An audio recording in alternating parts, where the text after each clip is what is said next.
Hey everybody, this is Jason, Zombie Collector, and I'm doing a response video for Dustin and Blake 400 subscriber giveaway. Holla! 400 subscribers, that's amazing. Congratulations, father and son duo. The reason why I picked the Karate Kid to kind of intro with is because Blake reminds me a lot of Daniel's son. He is spunky. He is, what's the word I'm looking for, fearless. He's dropping that dab anywhere. He's hitting those home runs wherever they may be. And I just respect that. He reminds me a lot of my son. And I like the fact that they're a father and son duo. And that's awesome. And so I wanted to get in on this action. Dustin's challenge to us was name your top 10 baseball players of all time. And I also like the fact that he said don't pick people you like. Pick the top 10 true top 10 baseball players of all time. So this should not be a list of like your 10 favorite players. And I think that's kind of cool. So not only did I pick a top 10 list, I wrote down some fast facts why I believe they should be in the top 10. So people just don't go, oh, you just picked them because you know you like them, Jason. Which there might be truth. Obviously, some of these players we do like.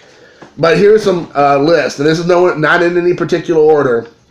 But here's my list of the top 10. So if I look down a little bit, it's just because I'm trying to read. So don't get too emotional, please. First up, my pitcher is Greg Maddux. 300 wins, 3,000 strikeouts, and less than 1,000 walks in his career. Put that in your pipe and smoke it. Think about that. The professor was that efficient of a pitcher.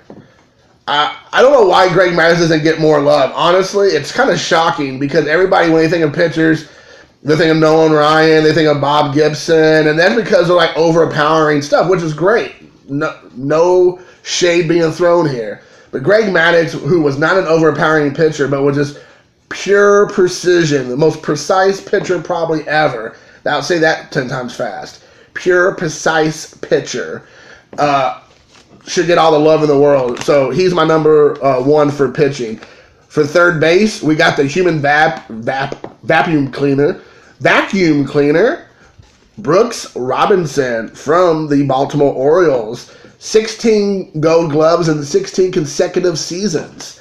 I think that's a number that a lot of people don't think about, is that he was that much of a monster on third base that no one in 16 years in what I would consider a lot the golden era of baseball that could touch him during that 16 seasons. I mean, I didn't go over all of his other accomplishments, but just the fact that he had that many Gold Gloves in that position and that amount of time longevity speaks volumes. The next up, I'm not going to tell you anything a lot of people don't already know about Lou Gehrig. I put him down as a first base, I believe. Lou Gehrig, the two things I just thought would be kind of cool to share is, one, he's the very first player to have his number retired by Major League Baseball. And two, he was the very first player to ever appear on Wheaties box. So that's pretty cool. And I'm not going into Lou Gehrig. Obviously, his accomplishments speak for themselves. The next one, they might throw people for a surprise. I did want to put a couple surprises in here. Everybody on my list is a Hall of Famer except one. And Pee Wee Reese is a Hall of Famer who doesn't get hardly any love. And I'm going to put him at shortstop because that was his position. But there are so many great shortstops in the past, current, and I'm sure playing right now, that a lot of people just don't think about Pee Wee Reese. But Pee Wee Reese is a 10-time All-Star and a 2-time world champ. And again, 10-time All-Star for his position in the heyday of baseball, again, says a lot. He was on the Brooklyn Dodgers, and he also was with the Los Angeles Dodgers when they went over to L.A. He was on the team during the time Jackie Robinson was on the team when he first got there. And he was one of the major reasons that kind of pushed Jackie over the top with being, hey, he's okay. If they're like, if this good old boy from Louisville, Kentucky likes him and puts his arm around him, then he must be okay. And it's not really about Pee Wee Reese as much as it is about what Jackie Robinson accomplished, but the fact that he was that much of a classy guy and then was a great ball player on top of that says a lot, in my opinion, about why he should be on almost everybody's list as one of the top 10 baseball players of all time. The next one that doesn't need as much explanation is Tony Gwynn. A couple cool things about Tony Gwynn is that he finished his Major League Baseball career with a .338. That's right. He batted almost 340% in his entire baseball career. Most guys can't even barely break 300, and he was 38 points higher than that. He also tied Honus Wagner, which is pretty good company, as the most wins of ever of a batting championship title. So he has 8, tied with Honus Wagner. The next up, which is no surprise, is Teddy Ballgame, the Splendid Splinter, Ted Williams. This is a number I never knew existed until I did some research. And Ted Williams had gotten on base 84 consecutive straight games in 1949. Never been done. Probably will never be done again. 84 times. Now, I'm not saying he hit 84 times. I'm saying he got on base 84 times since in the year 1949. That's just amazing. That means that he could have got walked. Dropped third strike. Got hit by a pitch. I mean, however he did it, he got on base 84 times. That's just an outstanding number. So cool. The next one up is another guy who kind of gets lost in the shuffle, even though he was a great ball player. And a lot of people know all about him. I haven't got at least one Cincinnati Red on there, and I think a lot of people would think I'm going to mention Pete Rose or Johnny Bench, but no. Joe Morgan. Second baseman Joe Morgan. And again, there's been a lot of great second basemen in Major League Baseball history and modern day and currently, but he kind of gets looked over. But let me just read off a few things that he's done in his illustrious career. 10-time All-Star, 2-time World Series champ, 2-time National League MVP, and 5-time Gold Glove winner. So again, Joe Morgan, those stats speak for themselves. Plus, I just thought he was a great commentator. I just like what he has to say. A lot of people kind of get on him because he kind of keeps it real when it comes to a lot of the Major League Baseball Hall of Fame. I'm not going to get into that right now. That's another topic for another conversation, another video. But he just kind of keeps it real from his perspective, and I respect the guy for that. Next up, another one I think will surprise a lot of people is Gary Carter at catcher. This is for you, Carter's kids. But Gary Carter, this catcher has a lot of people in there. Mike Piazza, Johnny Bench, who else? Ted Simmons, Bill Dickey. There's a lot of great catchers out there. But Gary Carter, I think, is kind of overlooked. Again, also, maybe I'm wrong, but I don't hear a lot of people talk about Gary Carter, aside from Carter's kids. You don't hear a lot about Gary. And so I just think it's something that we should bring up. One of the things I want to talk about is his accomplishments on the field. 11-time All-Star, 5-time Silver Slugger, 3-time Gold Glove winner, and a 1-time World Series champ with the Mets in '86, I believe.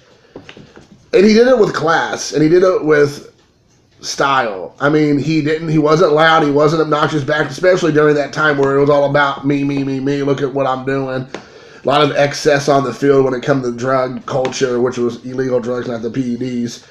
Though I'm sure that was going on as well to a much lesser degree in his early part of his career to the mid.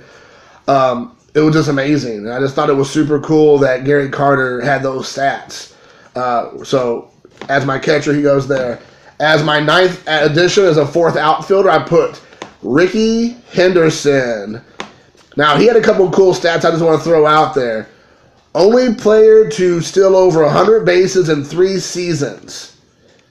Think about that. Over 100 bases in 3 seasons. I think it was like 104, 108, and like 130 or something. That's just a crazy number. Crazy. He's also in the 4-decade club. So if you obviously understand what that means he's played in 4 10-year increments times 4. I might have messed that up, but that's right. He played in 4 decades. So he played from the 70s, the 80s, the 90s, and into the aughts. So, tremendous longevity for Mr. Henderson. He's a 10-time All-Star, and he's the only player so far, maybe probably ever, who has stolen over 1,000 bases in his career.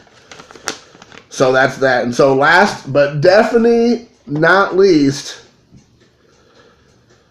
is the future Hall of Famer, Ichiro Suzuki.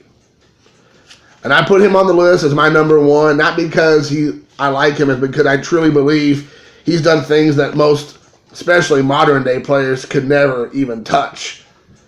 And I would say most Hall of Famers that are already there can't touch.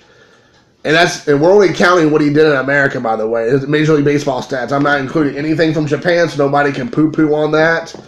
So here's some. I'm just doing a smattering of his accomplishments. 10-time All-Star. 10-time Gold Glove winner.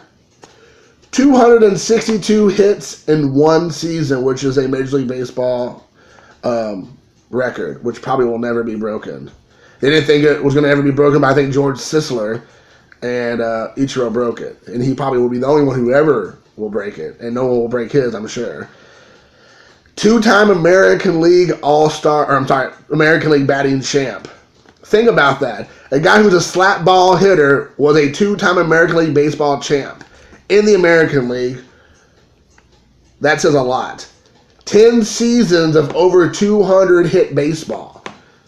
Again, he has hit I think it was consecutive seasons too, if I'm not mistaken. 200 hits per season times 10. 3 times Silver Slugger Award. 7-time American League hit leader. 2-time World Baseball Champion winner. Think about that, guys. A guy who was playing during the PED era of when everybody was juicing and looking like balloons. This little skinny 165-pound, 5'11" dude was just smacking the ball all over the field and no one could do anything to him. 2-time American League bat champ, 7-time American League hit leader, 200 hits in the season times 10. I mean, this guy was a hitting machine, and he did it quietly in some ways. He just kept doing what he does, which is just being an all-star, class act, top shelf dude. And I just think it says a lot about him as a player during the time when everybody was crushing the ball 600 feet over the fence. He was hitting little line drive bloopers all over the field, just smattering them all over the place and making hits happen. And everybody says and knows that he could hit home runs. If he wanted to have a 20-30 home run season, he could easily. That's not what he did. He got the ball on the field and in play to make base running happen for him, for his team, for his teammates to get runs scored. It wasn't about him crushing the ball. So, as you all can tell, I'm pretty passionate about my list, especially about Ichiro. But that's my top 10. Those are the notes I kind of had written down. But hopefully that will work for you, Dustin and Blake. I think it's great. I look forward for another 400 subs, so you can get a nice 800 or so, getting close to that 1,000 mark. But it's been a pleasure doing this. It kind of caused me to learn a few things that I didn't know about some of these guys. So again, congratulations. Keep staying on the path. What you're doing is doing great, guys. I love your channel. Support each other, love each other, respect each other in the hobby, and peace out. Doodle.